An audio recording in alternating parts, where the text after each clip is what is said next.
आदिकाल से ही हमारे सनातन धर्म की परंपराएं प्रकृति के अनुकूल विकसित की गई हैं, जिसमें माघ माह में मकर संक्रांति को मनाया जाता है, जो मनुष्यों को प्रकृति के साथ जोड़ती हैं। और इस त्योहार का वैज्ञानिक, आध्यात्मिक व आयुर्वेदिक लाभ होता है। मकर संक्रांति के त्योहार के दिन से सौरमंडलीय गतिविधियों में परिवर्तन शुरू होने लगता है, जिससे नक्षत्र व ग्रहों की दशा परिवर्तित होती है। यह ज्योतिष विज्ञान का एक अलग विषय है।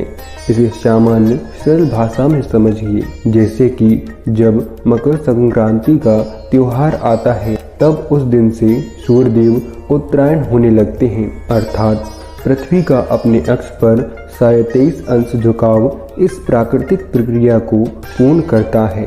क्योंकि पृथ्वी अपने अक्ष पर 23.5 अंश झुकाव से अपनी धुरी पर घूमती हुई सूर्य के दीर्घवृत्त कक्ष में चक्कर लगाती है। ऐसी स्थिति में पृथ्वी की परिक्रमण गति से पृथ्वी पर 3 रेखाएं बनती हैं, जो अदृश्य रूप में होती हैं। इन रेखाओं के विषय में हमारे ऋषि मुनियों ने कहा है कि पृथ्वी के 23.5 अंश के झुकाव की वजह से सूर्यदेव की स्थिति पृथ्वी पर 47 अंश तक परिवर्तित होती हुई दिखाई देती है, जिससे सूर्य उत्तरायण व सूर्य दक्षिणायन होता है।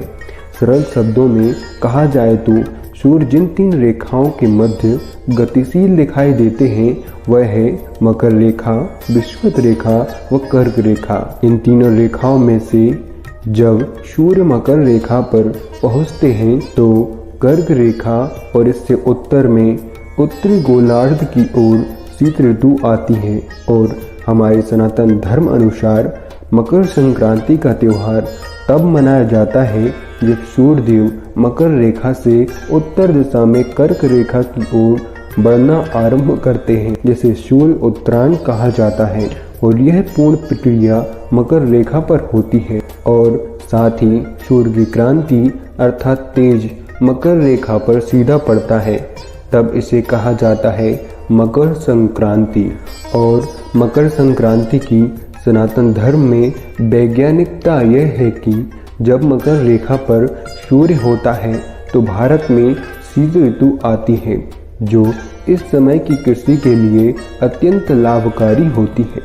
और इस समय जब वातावरण में शीत बढ़ रहा होता है तब ऐसी अवस्था के लिए हमारे ऋषि मुनियों ने कहा है कि मकर संक्रांति को त्योहार के रूप में मनाएं।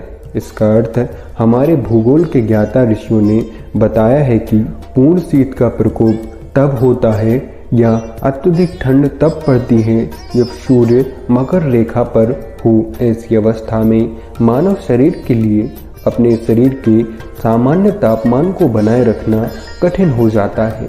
इसलिए आयुर्वेद में इसका उपाय बताया गया है।